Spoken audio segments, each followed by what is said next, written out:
À la chèvrerie de la Croix de la Grise, à Avines, près de Tournai, Vincent Delobel teste plusieurs techniques en collaboration avec le parc naturel des Plaines de l'Escaut.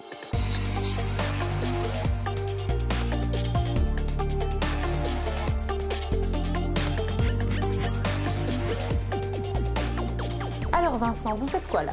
Alors je fabrique mon camembert. Ici, Ah, un camembert? au lait de chèvre, effectivement. Ah ouais? Je savais pas que ça existait, moi. C'est pas une appellation protégée, ça, non? Non, non, le camembert au lait cru de Normandie, lait. Mais pas le terme camembert en général, heureusement pour nous. Oui, c'est ça. Donc ici, oui, tout simplement, c'est le lait de la traite de ce matin, qui a déjà caillé. Et donc ici, j'ai tranché. Maintenant, je l'égoutte. Puis on va le grincer et je pourrais finalement le mouler. Alors après, il doit affiner pendant une dizaine de jours. Seulement. Voilà, c'est ça, pour avoir sa croûte et son côté fort crémeux à l'intérieur. Ouais. Et puis il peut être revendu. Tout ça au lait cru alors? Tout au lait cru. Dans la logique de cultiver nous-mêmes l'alimentation des chèvres, essayer qu'elles aient le plus d'herbes, de foin, l'alimentation la plus saine possible, pour avoir le meilleur lait possible et finalement pouvoir transmettre tout ça dans le fromage. Parce que si on pasteurise ou qu'on stérilise le lait, finalement, toutes ces qualités qu'on a acquises en amont, on les perd. Bien sûr. Bon, alors, action. C'est parti. Hop, si je peux vous demander peut-être de remplir la moitié du seau d'eau fraîche. Allez, parfait.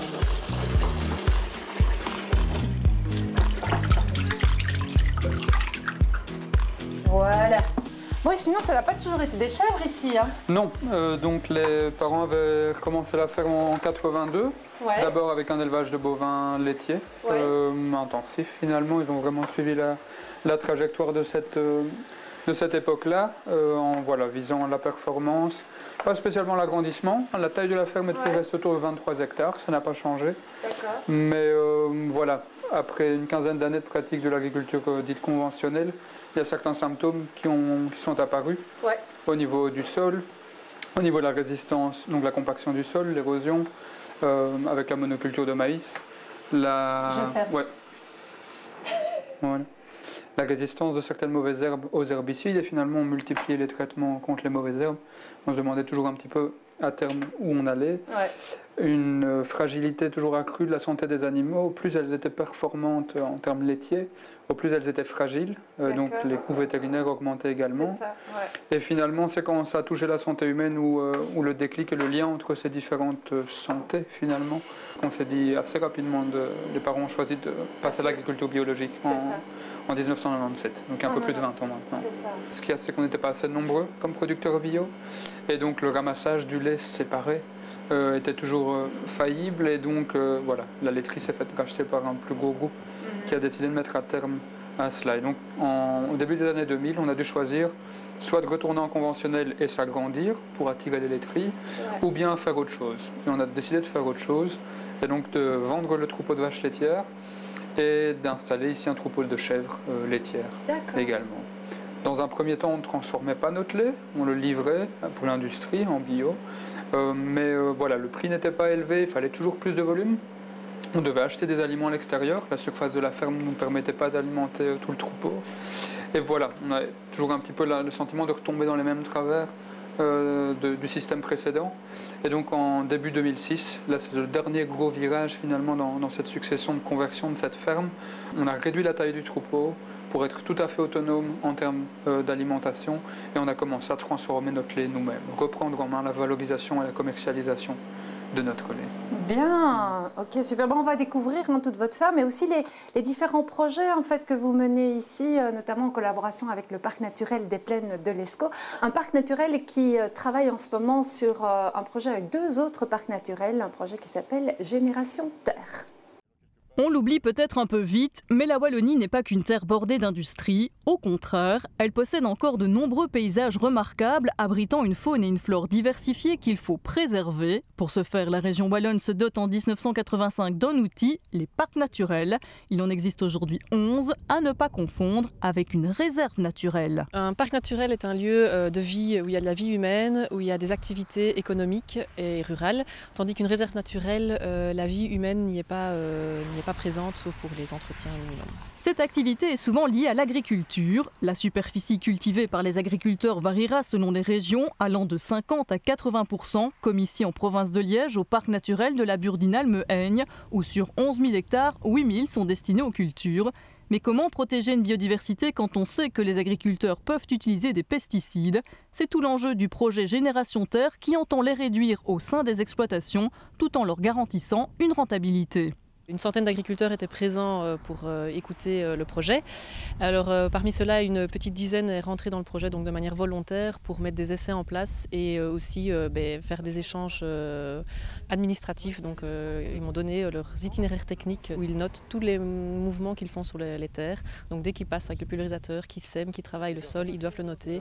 Telle parcelle, à telle date, j'ai fait tel travail. Et le premier constat est plutôt positif. Nombreux sont les agriculteurs qui n'ont pas attendu des normes pour être raisonnés face à la nature. À mon niveau, je crois beaucoup dans les huiles essentielles, par exemple, pour pouvoir que la plante trouve elle-même son moyen d'autodéfense. Donc je fais des essais que je partage aussi dans le groupe, où je vois qu'apporter des huiles essentielles de thym, de laurier, de machin, ça permet de lutter contre certains types de maladies ou certains insectes, et voilà.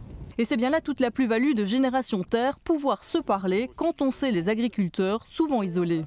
Ça permet de vérifier pour voir si on est dans le bon chemin, si on a travaillé dans le bon sens et vérifier si on a vraiment diminué nos intrants dans nos exploitations.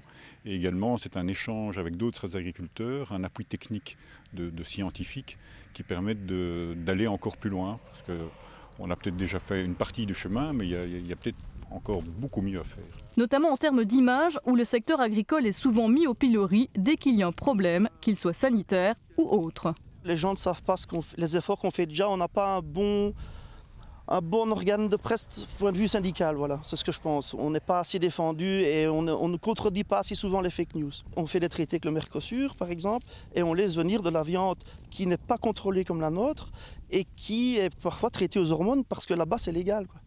Et alors on retrouve ça ici dans nos assiettes. Les gens vont acheter le morceau de viande qui coûte le moins cher parce que il est peut-être aussi tendre que le nôtre, mais il n'est pas aussi qualitatif, voilà. Génération Terre entend donc aussi revaloriser le savoir-faire de nos agriculteurs, tout conscients qu'ils sont des défis environnementaux qui les attendent.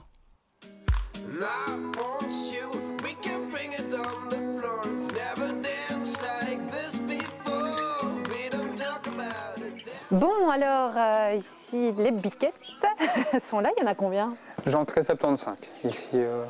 75 et c'est un troupeau d'une centaine de têtes au total. Donc ici, l'idée, c'est d'avoir une taille du troupeau qui est en adéquation avec la surface de la ferme et qu'on puisse nourrir ici de manière tout à fait autonome. Les jours de pluie, la nuit et l'hiver, elles ne restent pas en prairie. Ouais. Donc elles sont ici à l'intérieur dans ces moments-là, où elles reçoivent un mélange de céréales qu'on cultive ici à la ferme, à la salle de traite. Il y a beaucoup d'avoine, avoine blanche, avoine nue, de l'épeautre, du seigle, du triticale, des pois et des vesses qu'on aplatit, qui leur sert de concentré finalement, pour ne pas devoir acheter d'aliments.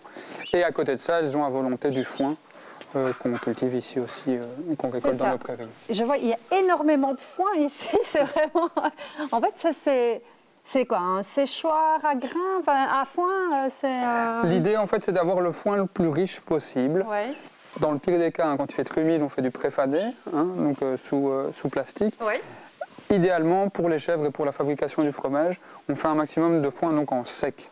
Alors pour ça, on a soit la possibilité de faire des ballots, mais pour ça, il faut que le foin soit extrêmement sec et que on ait plusieurs jours de beau temps qui se suivent. Mais ça n'arrive pas tout le temps. Non. Et donc on a voulu aussi avoir une corde en plus à notre arc. J'ai acheté une autochargeuse d'occasion qui me permet de récolter le foin en vrac, même quand il n'est pas encore tout à fait sec. On peut le décharger sur la dalle en béton ici autour de la ferme, le protéger d'une bâche le temps que la pluie passe, le faire sécher et une fois qu'il est bien sec, le stocker ici en vrac, donc non pressé, et pas en ballot. C'est mieux que ce soit en vrac en fait? On est plus flexible, c'est ça l'idée. Et donc, effectivement, même quand les conditions de météo ne sont pas idéales, hein, qu'il y a des intermittences de pluie, ça nous permet de sauver du foin tant qu'il est encore bien vert. Pas laisser la pluie tomber dessus, le laisser se lessiver. Et ici, ça permet d'avoir un foin qui est encore riche en protéines, en vitamines et qui a encore aussi un bon parfum. Il ne faut pas être allergique. Hein. Voilà, qui garde un maximum de valeur alimentaire.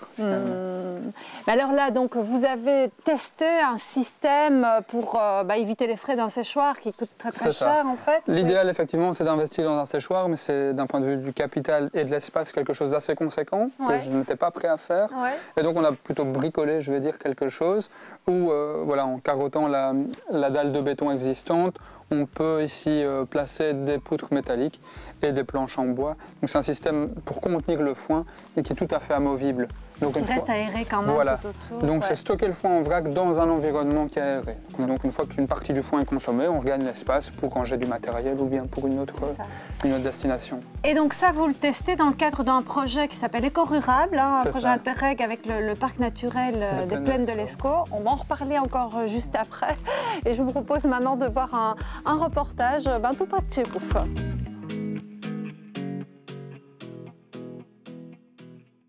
Bonjour à tous, notre balade nous emmène aujourd'hui à Wagny, sur la commune de Virouin-Vel. Nous avons rendez-vous avec Stéphane, il est chargé de mission au parc naturel de Virouin-Hermeton et je pense qu'il nous attend pour installer des perchoirs et des nichoirs. C'est parti. Bonjour Stéphane.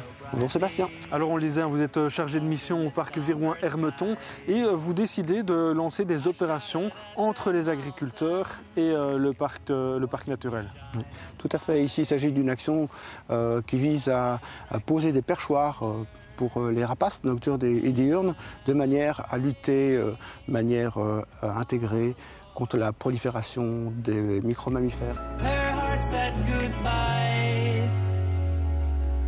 Ces perchoirs, comment est-ce qu'on les installe? On les installe ici, partout autour de la prairie?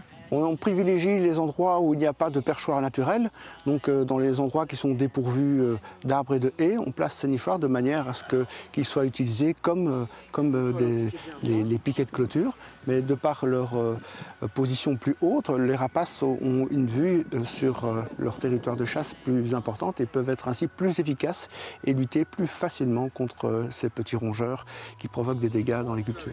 Oui, c'est ça. Expliquez-nous un petit peu concrètement pourquoi est-ce qu'il faut lutter contre ces petits rongeurs. On le voit derrière nous, il y a pas mal de dégâts de sangliers par exemple, et ça c'est expliqué en partie par les rongeurs, la présence de rongeurs. Tout à fait. Donc les rongeurs sont présents naturellement dans les cultures, dans les haies et dans les prairies. Ils ont une alimentation principalement végétale et donc ils peuvent avoir une incidence qui va de 20% à 80% sur les rendements de fourrage. Ils peuvent aussi provoquer des dégâts sur les plantations d'arbres fruitiers, mais aussi sur les semis de certaines cultures.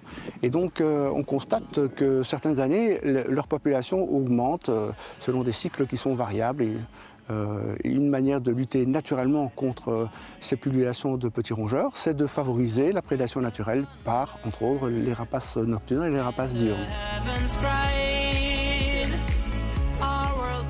Alors concrètement, ici on en a installé 4. Combien est-ce que vous en avez déjà installé de perchoirs, mais aussi de nichoirs dans les environs? On a déjà placé l'année passée plus d'une centaine de perchoirs qui sont pour la plupart occupés. On voit les oiseaux qui sont perchés et qui y chassent, autant de nuit que de jour d'ailleurs. Et alors en ce qui concerne les nichoirs, c'est une action qui est menée déjà depuis plusieurs années. On a une quarantaine de nichoirs qui sont placés avec déjà des nidifications de certaines petites chouettes chevêches. Comment est-ce qu'on va installer alors ce nichoir? Bien, on peut l'installer soit sur un arbre, ici on l'installera sur un cabanon, parce que ça n'a pas vraiment d'incidence.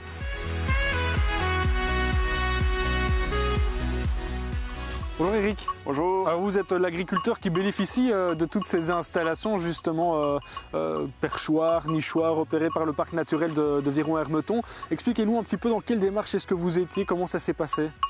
Mais du fait qu'on a déjà une approche forêt écologique sur notre troupeau et qu'on gère ça dans un esprit pour être labellisé bientôt en bio, ça a tout son avoir de pouvoir profiter des perchoirs qu'ils nous mettent, qui est gratuit bien sûr.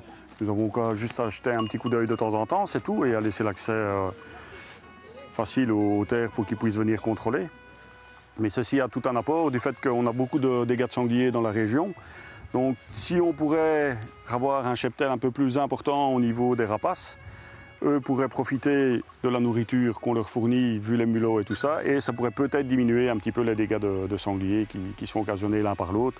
Donc c'est travailler en biodynamie tout simplement et laisser faire la nature.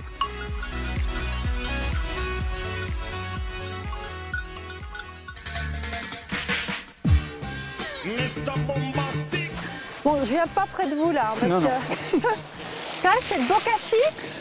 Alors, effectivement, on a essayé de s'inspirer de la technique du bokashi pour fermenter notre fumier. Alors, donc c'est le fumier de la litière des chèvres qu'on sort 2 fois par an.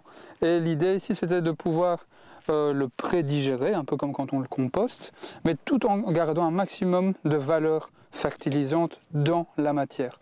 Quand on composte, comme le tas qui est là, avec la pluie, il y a une partie des éléments nutritifs qui s'écoulent, et alors, au contact de l'air, il y a pas mal de volatilisation de l'azote, etc., les odeurs ammoniaques. Et donc ici, l'idée, c'était au contraire essayer d'avoir une technique qui nous permet de aussi prédigérer le fumier pour ne pas les pendre frais, mais qui garde tout dedans. Ah d'accord. Et donc ça, c'est plus, il y a plus de nutriments là-dedans que dans un simple compost. On en perd moins. Et donc l'idée ici, c'est qu'on a fait comme un ensilage, ça ressemble un petit peu à un silo à maïs, on a ensilé le fumier et on l'a inoculé avec le lactosérum, le jus du fromage. Quand on transforme le lait en fromage, et quand le fromage s'égoutte, il y a le lactosérum, donc c'est ce jus qui sort, qui est chargé, donc c'est beaucoup d'eau, mais il y a aussi des sels minéraux, il y a la moitié des protéines du lait qui sont encore dedans, et alors toutes les bactéries qui ont servi à la transformation du lait, elles sont encore présentes dedans, et on a ici imbibé notre fumier de lactosérum avant de le couvrir d'une bâche plastique qui est étanche à l'oxygène. Et vous avez fait analyser grâce au parc naturel, c'est ça? Vous avez fait analyser ici, le bokashi? C'est exact. Donc on a fait une analyse du fumier à la sortie de l'étable et on a essayé de comparer une analyse du fumier quand il est composté versus une analyse du fumier ici sous forme de bokashi finalement. Et ça donne quoi? Effectivement, on garde beaucoup plus l'azote grapide. Donc tout ce qui pourrait assez facilement s'échapper par volatilisation, ici sous la bâche, tout y est. Tout est resté. Alors on n'a pas l'effet de réduction du volume, comme quand on composte, le tas descend. Ici, pas du tout. Et donc ici, on a plus de matière à épandre qu'en compostant. Et là, ça, ces techniques-là, en fait, c'est dans le projet éco-rural, c'est pour que d'autres agriculteurs profitent finalement aussi de ces tests, de ces résultats de recherche. On a, en discussion avec des étudiants, essayé de mettre au point cette manière de faire. Et ici, l'idée, c'est d'une fois mettre les choses à plat et d'avoir des analyses plus factuelles pour pouvoir quantifier finalement est-ce que le jeu en vaut la chandelle ou pas. Et ça en vaut la chandelle. Oui, en tout cas, voilà, les résultats qu'on peut avoir jusqu'à aujourd'hui nous encouragent à continuer. Le verdict, ce sera la moisson suivante pour voir comment les céréales se seront comportées. Bien, merci pour ces explications. Je vous propose maintenant de retrouver Antoine et Pablo. Bonjour tout le monde, salut Pablo. Salut. Ouais, t'as bien tapé dans le micro, Pablo. Aujourd'hui, on va parler de quoi? On va parler de semences. Et pour ça, on se trouve dans la région de Namur, à Faux-les-Tombes, chez Semaille. On va tout de suite aller à la rencontre de la fondatrice de Semaille. Elle s'appelle Catherine. Et j'ai les pieds trempés. Sème dans le jardin. On rentre chez Semaille. Oups là. Il y en a partout. Et Catherine est là. Bonjour, merci de nous accueillir chez vous pour nous parler des semences. Oui, on a quand même 700 variétés en catalogue, donc ça fait quand même pas mal de choses. Mais vous produisez ici à côté du magasin? Si on veut, on peut aller voir. On y va, c'est parti. Sème dans le jardin, les petites graines, sème. Alors Catherine, ici, on se trouve dans l'une des serres où vous produisez toutes ces semences. Oui, quand on dit toutes ces semences, il y a des variétés qui sont bien sûr en serre, il y en a qui sont en extérieur, ici dans le jardin, mais on a d'autres terrains aussi parce qu'on a des problèmes d'hybridation, donc on est obligé d'avoir... Les séparer. Oui, voilà, de les séparer. Sinon, il faut des petits qu'on ne voulait pas. Voilà, c'est ça, exactement. Des spécimens ici, c'est quoi ça? Alors ici, ça c'est la forêt vierge, on a des courges serpents qui sont assez impressionnantes. Là, on va les laisser sécher et on pourra récolter la graine. Ce qui nous intéresse, c'est comment ça marche pour récolter la graine. Une fois qu'on a récolté, soit c'est bon tout de suite et on passe à la batteuse, mais bien souvent on est obligé de passer par le séchoir. On a quelques lots qu'on a mis séché. Ça, c'est du titonia, c'est une fleur. Ici, on a commencé la récolte de fenouil. Notre dada, c'est vraiment sauvegarder les variétés régionales. Donc on a beaucoup de variétés, comme ce qui est en train d'être battu pour le moment, c'est du haricot roi des Belges par exemple.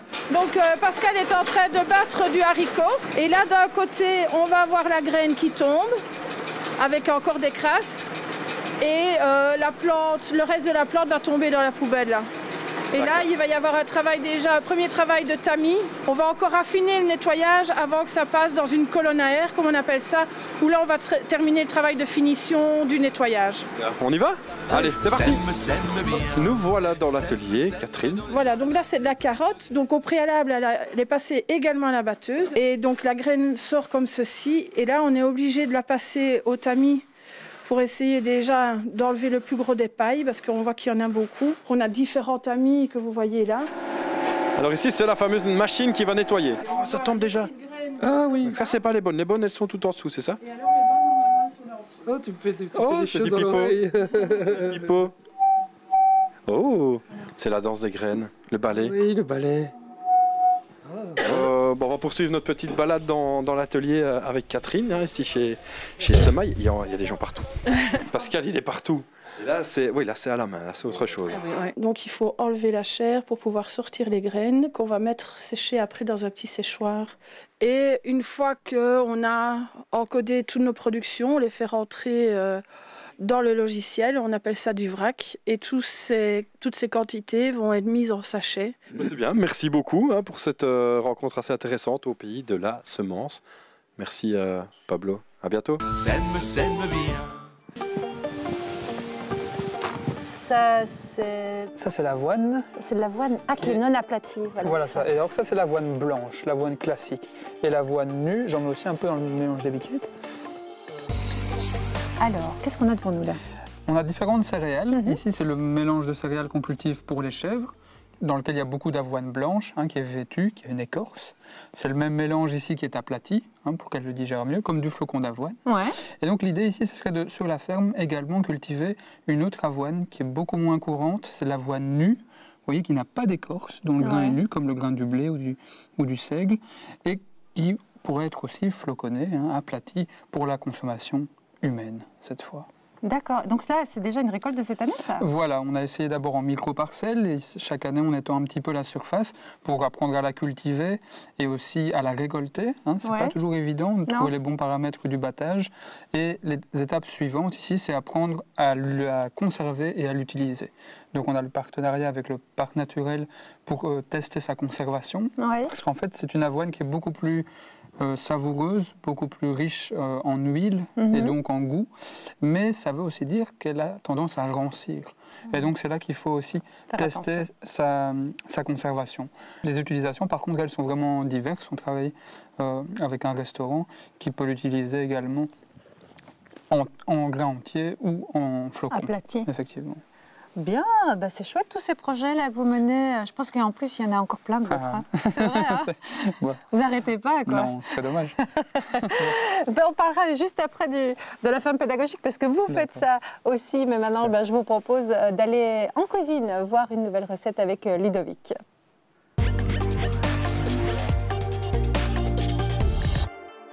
Bonjour, ravi de vous retrouver pour une nouvelle séquence de Mangeons Wallon. Aujourd'hui, nous allons faire une mousse de truite fumée de chez Olivier Matonnet. C'est un producteur du côté de Malmedy, producteur de truites de père en fils vraiment exceptionnel. Donc ces truites, elles sont légèrement fumées en fait au bois et on va simplement faire une mousse. Pour cette recette, elle est très simple. On a juste besoin de crème. En fait, la même proportion de crème que de poisson. Donc on met ici, on a environ 500 g de poisson. Donc je mets 500 g de crème à chauffer et je vais y ajouter quelques graines de coriandre, environ une dizaine. La graine de coriandre en cuisant va apporter son côté légèrement citronné à la préparation. Pour cela, on va juste couper la truite en tronçons. Et une fois que la crème sera bien chaude, on la versera dans le blender, mixer environ 30 secondes et on viendra la verser dans le petit pot. Donc voilà, notre crème est à ébullition. Hop, voilà. On vient simplement la verser dans le mixeur dans lequel j'ai mis les truites. Et on va mixer comme cela avec vitesse maximale pendant environ 30 secondes.